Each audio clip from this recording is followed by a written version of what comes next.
Hey guys, it's Ben here with another Logic session breakdown video for you. So imagine this, what if instead of fighting against what is wrong in your life, in the world right now, you let go and you surrender control, and in that way open up to a brand new universe full of possibilities and full of love and full of joy. Well, that is what this song that I'm going to show you today is all about, and it's called Surrender. I wrote this a couple of weeks ago here in the Algarve, Portugal, where I moved to a while ago, and I wrote and recorded this in a couple of hours, and it's a rock song. I haven't been doing much rock songs lately. In fact, my album which is being pressed on the vinyl right now is a pop album, but I just make whatever music flows through me, and this is the song that is coming out today. You can stream it right now on Spotify, Apple Music, wherever you stream music, so go and do that if you like what you hear. I'm going to do a brief breakdown of the song and show you how I produced this, how I created and wrote this in Logic Pro. So let's dive straight into it. If you want to hear the full song, then again go and stream it on Spotify or wherever you stream music. So this is the Logic session, and it all started with a sort of a template that I've built, which consisted of a drum loop, which intentionally sounds a bit mechanic. It's made with the SSD sampler, Steven Slate drums on the classic ballad preset. It's not a ballad, but that's just a big sounding kit, and it has this loop, and I programmed this. I don't have a MIDI keyboard here, so everything that you see here that is an instrument track, I programmed either by just going into the loops and just clicking and creating patterns like that, changing the velocity of the toms here, so it's not all robotic. But in Logic, if you press Command K, there is a musical typing that opens up, and you can play drums or whatever MIDI instrument with the musical typing. So that's what I used for all the MIDI instruments, and it started with this drum loop. And keep in mind, I didn't have any plans to write a song. I was just messing around with this, and there was this riff that was coming up, and I think it's this riff right here, this one. So I had sort of this pattern going on, and there's already a melody in this riff, and then I came up with the chorus melody, I think, but I didn't have any lyrics at this point, and I just started messing around with this, and then I came up with the main riff.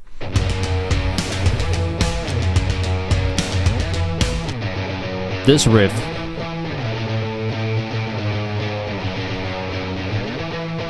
And this song is entirely inspired by U2. In fact, I'm trying to channel their sound. I grew up listening to U2, especially in the 2000s era, and so this is really channels the sound of How to Dismantle an Atomic Bomb, Vertigo, but also Elevation.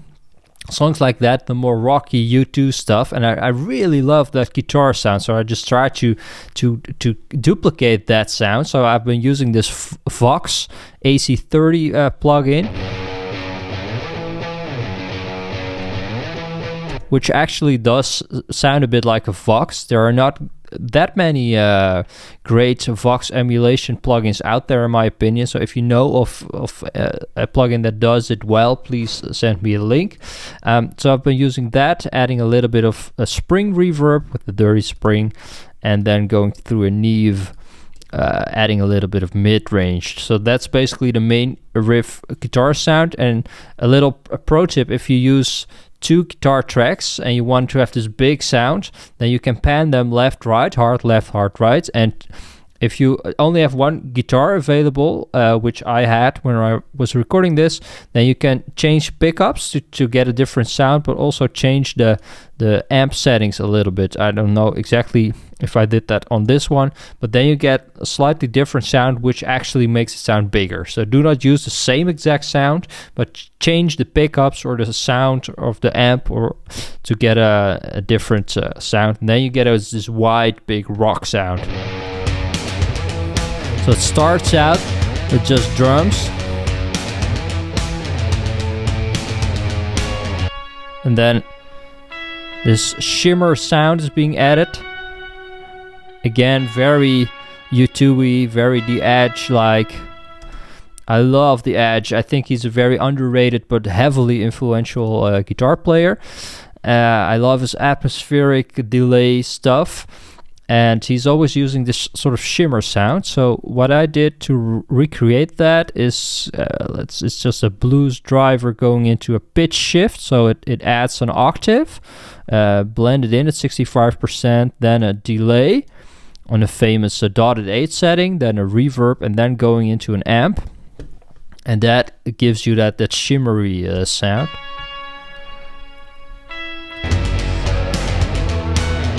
And there's a bass track that's being introduced right here.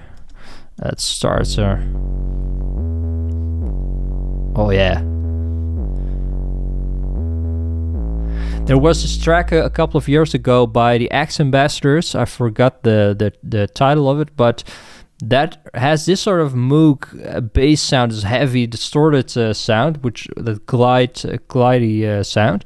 So I'm using the saturation knob on a lot of things, a lot of parts in this song.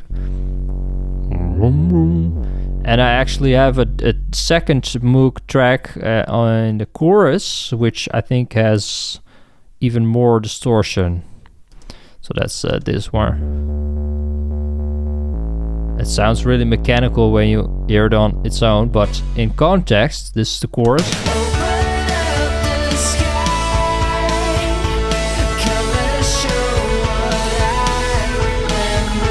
So, as you can tell already, the chorus is very different. It has a different energy than the verses. The verses are more intense, are more a little bit more aggressive, and the vocals, especially, they are distorted and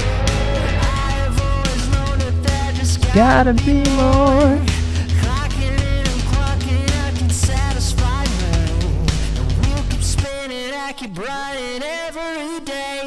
They are intentionally auto-tuned in a way that makes it sort of glidey, and that this gets into the groove of what the verse is all about. If you listen to the lyrics, it's about, you know, the grind and the 9 to 5 and the being pushed down, being stuck in this loop of life. And I didn't want to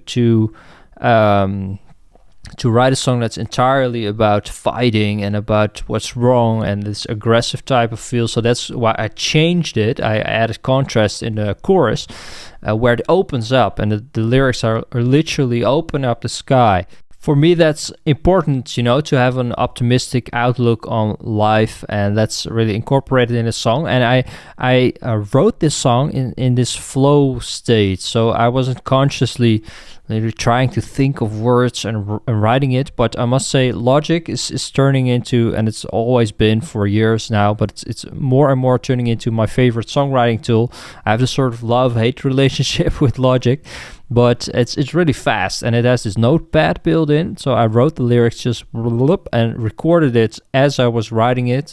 So I came up with a sentence, and then I recorded it.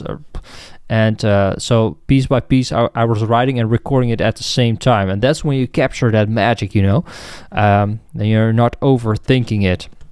So that's the verse. And let's see, when we go to the chorus, there's also this very U2-y guitar part. So when you use that dotted 8 delay sound on an electric guitar, then you get this sort of pattern, and which I've been copying and using for 15 years now. I absolutely love that sound, and that gets even bigger in the bridge. So this is the bridge.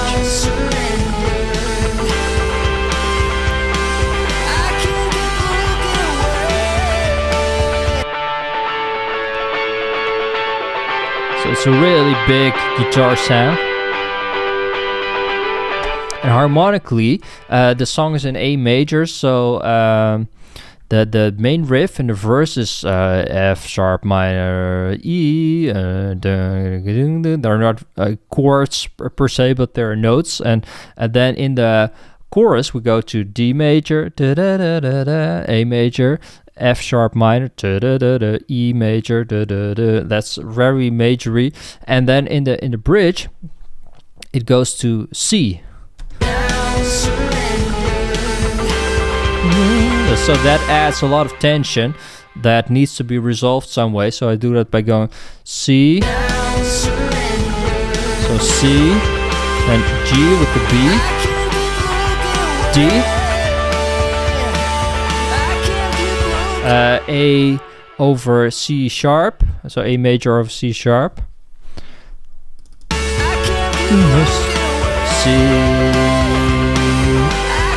G, D, and then it transitions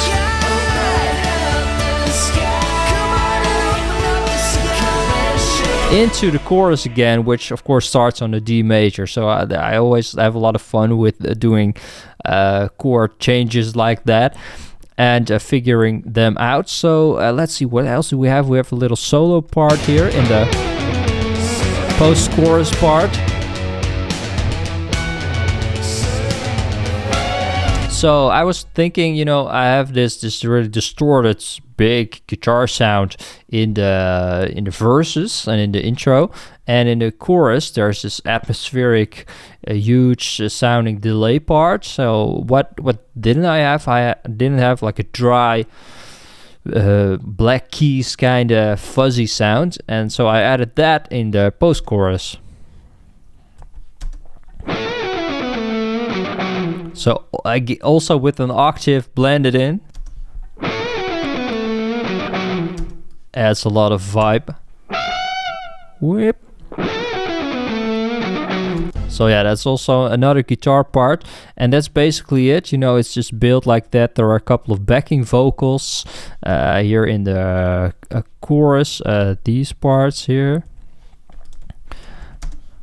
Open up the sky. I think it's one take, so it's not perfect.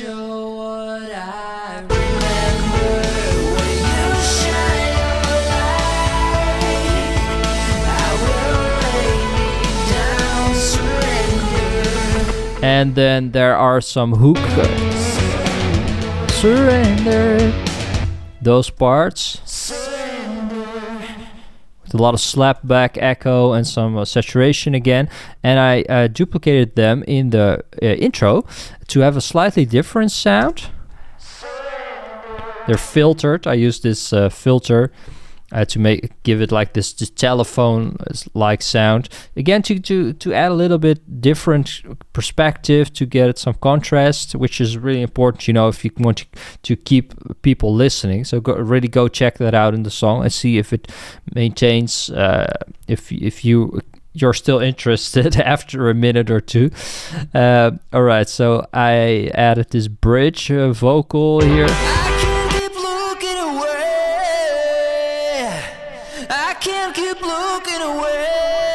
It's all just this SM7B, so I added a lot of, you know, some top end with the SSL EQ, some compression with the stressor, saturation knob, some effects, stuff like that. So, but I'm especially proud of these bridge vocals and these ad-libs. I've been really challenging myself in the vocal department, you know, trying to get more out of my vocal and to get this sort of fuller sound.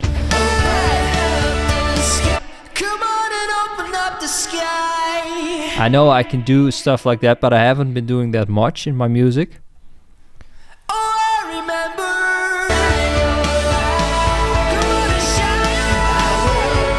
And then in the outro, there's this really Bono-like vocal. I've basically just been trying to channel Bono in this vocal performance.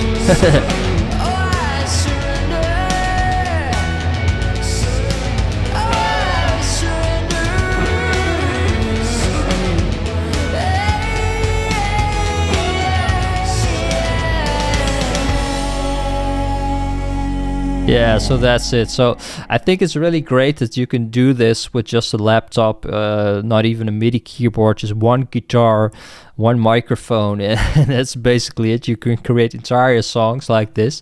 So let's see, just for people interested, this is what I have on my master bus. Mainly very mu compressor with the high pass sidechain. That's important. That lets through all the low end. Just adds a little bit of compression.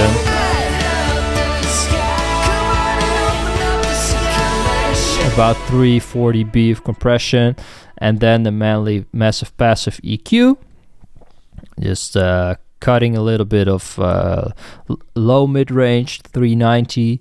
Boosting a little bit of high mids, a little bit of highs. And that's the sound you get. I mastered this with the VIRTU mastering. That's an AI online type of mastering, and I have this hate-love relationship with AI mastering, because sometimes, or usually, it's just way too much. It's way too over the top. It doesn't fit the song, so I always prefer to use a real person, a real mastering engineer. But for this, I wanted it to be quick, and I actually like the sound of the VIRTU mastering, so I've been using this on a couple of other tracks as well. And this mastering service is the one that is the most transparent, the most balanced up to this point, for what I've heard. So if you are interested in stuff like that, go check it out. It's VIRTU Mastering. It's included in the Slate Digital All Access Pass bundle. So that's not an affiliate thing, but it's just what I've used for this song. So yeah, that's basically it. If you have any questions about the song, how I produced it, what kind of settings I use, on plugins, whatever, just leave a comment and let me know what you think of the song. Go check it out on Spotify or wherever you stream music. It would really help me out if you click the heart button in Spotify, like the like button. And if you have some sort of a playlist, please add it to the playlist, because that helps with the Spotify algorithm. It helps it getting picked up by the algorithm, so then more people can listen to it. So if you like this music, go and do that, please.